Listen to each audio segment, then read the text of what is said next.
دین اسلام 1400 برس پہلے مکہ کی سرزمین سے چلا تھا.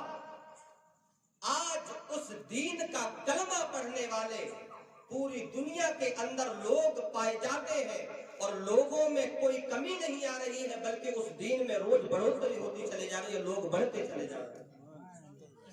یہی دین کی خصوصیت ہے اور یہی دین کی مقبولیت ہے. آج لوگ دین اسلام کو جو ٹارگٹ کیے ہوئے ہیں وہ اسی لیے ٹارگٹ کیے ہوئے ہیں کہ اسلام کے اندر کوئی برائی ہے ہی نہیں.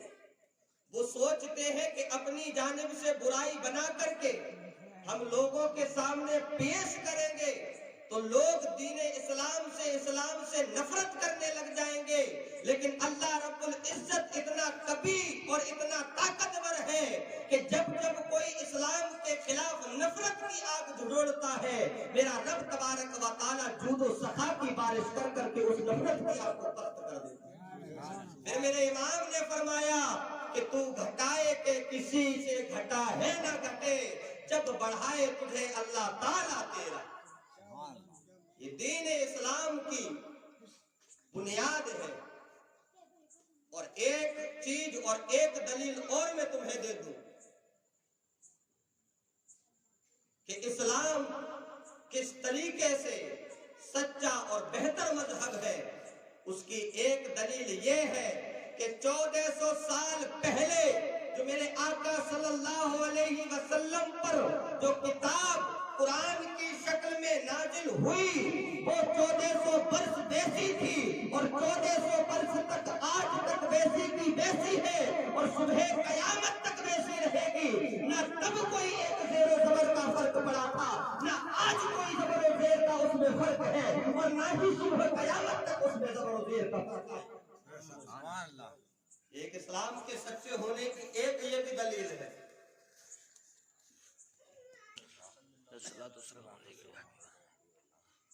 آج اسلام کو نیچا دکھانے کے لیے، مسلمانوں کو نیچا دکھانے کے لیے، اسلام کے جو ہے خلاف لوگوں کے دلوں میں نفرت پیدا کرنے کے لیے کشمیر فائل جیسی، کیرلا فائل جیسی موویوں کو بنایا جا رہا ہے اور اسلام کو گھرونا کام کرتے دکھایا جا رہا ہے. میں ان اسلام کے نفرت کے جو دعوے کر رہے ہیں، اسلام کو نفرت والا جو ثابت کرنا چاہتے ہیں، اسلام کو ظلم و ظہور والا جو کہتے ہیں، میں ان لوگوں سے کہنا چاہتا ہوں اگر تمہارے پاس میں اگر کوئی ایک سچی دلیل ہو کہ جس میں اسلام نے اپنا کردار ظلم و ظہور والا دکھایا ہو، لے کر کے آؤ ہماری آنکھوں کے سامنے، ہم تمہاری زندگی بھر تک غلامی کرتے نظر آئیں گے.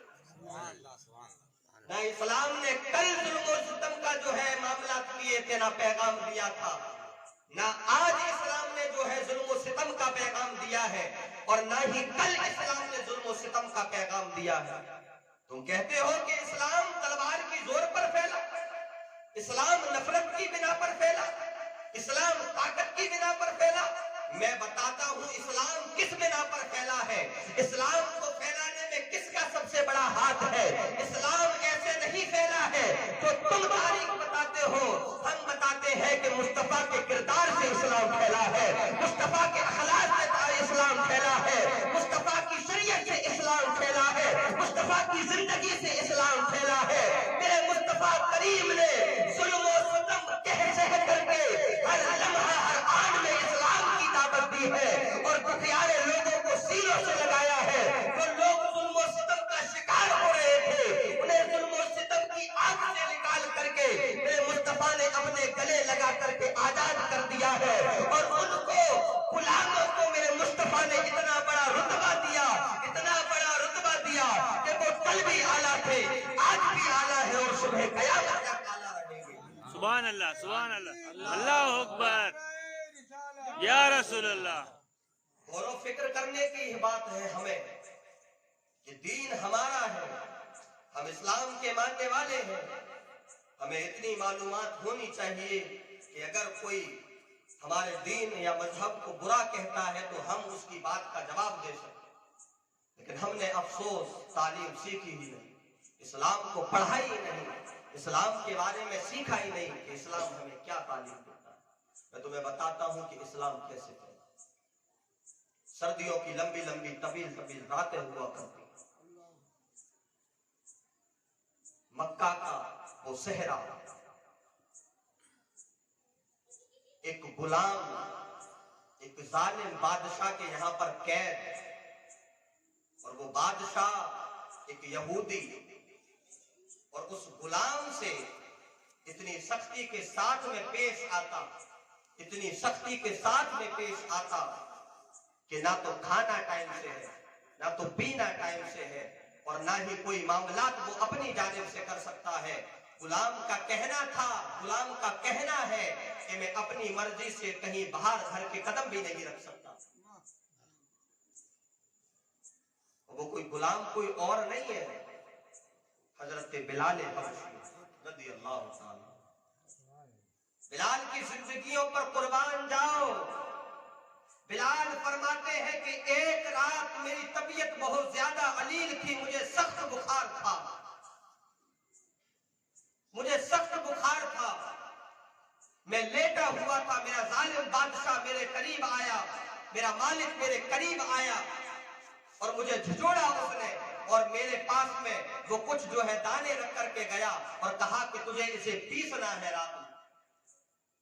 مجھے بخار سخت تھا، میں بیمار تھا، میری طبیعت علیل تھی، میں کام نہیں کر سکتا تھا، لیکن وہ میرا مالک تھا، مجھے اس کی بات ماننی پڑی، مجھے اس کی بات ماننی پڑی، اور میں لے کر کے چکی اور دانوں کو پیسنے لگ جاتا ہوں۔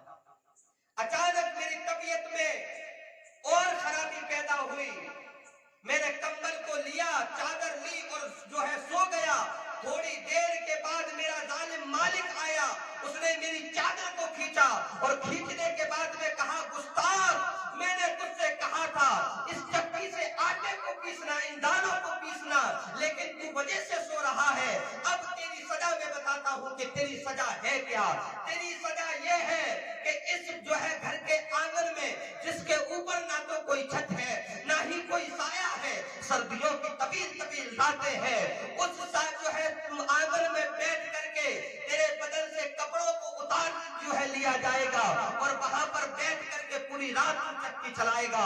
اگر اب تو سو گیا اور تو نے کام اپنا وقت پر نہیں کیا تو صبح تیرے بدن پر کوڑوں کی مار لگائی جائے گی۔ حضرت بلال حبشی اس سے کہتے ہیں کہ میری طبیعت بہت علیل ہے، میں کام کرنے کے لائق نہیں ہوں، لیکن ظالم بادشاہ نہیں مانتا ہے، وہ نہیں سنتا ہے۔ حضرت بلال حبشی کو آنگن میں بٹھا دیتا ہے، بٹھانے کے بعد میں بلال حبشی سسکیاں لے رہے ہیں، اپنے جو ہے منہ سے آوازیں نکال رہے ہیں آہو بکا کی، لیکن کوئی سننے والا نہیں ہے۔ سردیوں کی تب جو ہے لمبی لمبی راتیں ہیں، سردی پڑ رہی ہے، حضرت بلال حبشی کانپ رہے ہیں، آپ کے دونوں ادان جو ہے آپس میں ٹکرا رہے ہیں۔ اتنا دیکھنا تھا کہ باہر سے کسی کا گزر ہوا، جب جو شخص جانے والا تھا وہ رک گیا، رک کر کے جیسے ہی اس نے دروازے کو کھولا تو کیا دیکھتے ہیں کہ محمد رسول اللہ تشریف لے کر کے آئے ہیں، محمد رسول اللہ تشریف لے کر کے آئے ہیں۔ جیسے محمد رسول اللہ کو دیکھا ہے بلال حبشی نے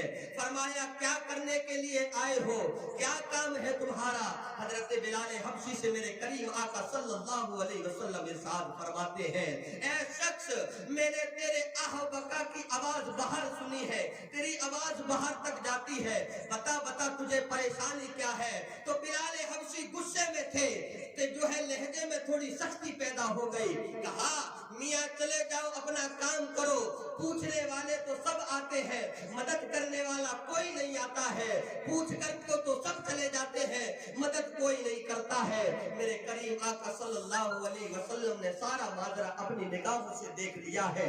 بلال جو ہے گھر کے آنگن میں بیٹھے ہوئے ہیں، بدن پر کوئی کپڑا نہیں ہے، بلال حبشی چکی چلا رہے ہیں۔ میرے کریم آقا صلی اللہ علیہ وسلم نے بلال کا ہاتھ پکڑا تو بلال کو سخت بخار تھا، حضرت بلال کی سخت طبیعت علیل تھی۔ میرے کریم آقا صلی اللہ علیہ وسلم اس گھر سے نکل کر کے اپنے گھر تشریف تشریف لاتے ہیں. تھوڑی دیر کے بعد حضرت بلال حبشی کے پاس میں میرے کریم آقا صلی اللہ علیہ وسلم دوبارہ تشریف لائے تو بلال حبشی کیا دیکھتے ہیں کہ میرے آقا صلی اللہ علیہ وسلم کے ایک ہاتھ میں دودھ کا پیالہ ہے, ایک ہاتھ میں کھجور ہے. میرے آقا صلی اللہ علیہ وسلم نے اپنے گردن میں اپنے کاندھوں پر کمبل کو لٹکایا ہوا ہے. بلال کے قریب گئے, بلال سے کہا بلال یہ دودھ پی لو, یہ کھجوریں کھا لو اور کمبل لو اور جا کر کے آرام کر لو. بلال کہتے ہیں کہ نہیں نہیں, میرا مالک میرا بادشاہ بڑا سخت ہے, بڑا ظلم کرتا ہے, بڑا سختیاں کرتا ہے. اگر اسے کام یہ ٹائم پر نہیں ملا تو میری مار مار کر میرے جسم سے میری کھال کو نکال لے گا, میری کھال کو کھینچ لے گا. میرے کریم آقا صلی اللہ علیہ وسلم فرماتے ہیں بلال تم جا کر کے آرام کرو, یہ سارا کام تمہارا ہو جائے گا. آؤ آؤ اسلام کو نفرت سے جج کرنے والوں, دیکھو اسلام کس طریقے سے پھیلا ہے. اس سخت بھری راتوں میں, سردیوں کی طویل راتوں میں میرے کریم آقا صلی اللہ علیہ وسلم اپنے نورانی ہاتھوں سے بلال کی اس چکی کو چلا رہے ہیں. حضرت بلال جا کر کے چادر اوڑھ کر کے آرام کرنے لگ جاتے ہیں.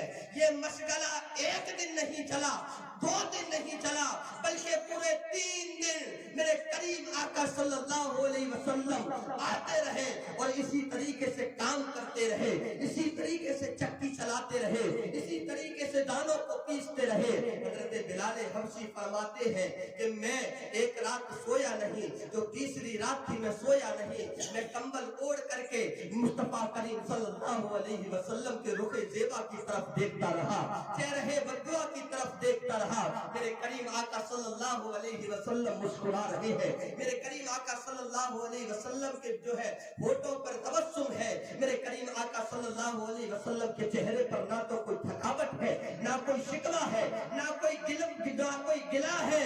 میرے کریم آقا صلی اللہ علیہ وسلم کے پاس میں بلال آتے ہیں. بلال کہتے ہیں آپ یہ ایسا میرے لیے کیوں کر رہے ہیں, آپ کو کیا مطلب ہے مجھ سے؟ تو میرے کریم آقا صلی اللہ علیہ وسلم فرماتے ہیں سنو سنو, اللہ تبارک و تعالیٰ نے مجھے اس امت کا نبی بنا کر کے بھیجا ہے. میرا فرض ہے کہ میری امت میں سے جب کوئی پریشان ہوتا ہے میں اس کی مدد کے لیے چلا جاتا ہوں. میرے کریم آقا فرماتے ہیں اپنے امتیوں کے بارے میں, میرے امتیوں سنو سنو, جب میرے کسی امتی کے پیر میں ایک کانٹا لگتا ہے تو اس کو درد ہوتا ہے, اس کے منہ سے آواز نکلتی ہے, لیکن اس سے کہیں زیادہ جو ہے درد میرے دل کو ہوتا ہے.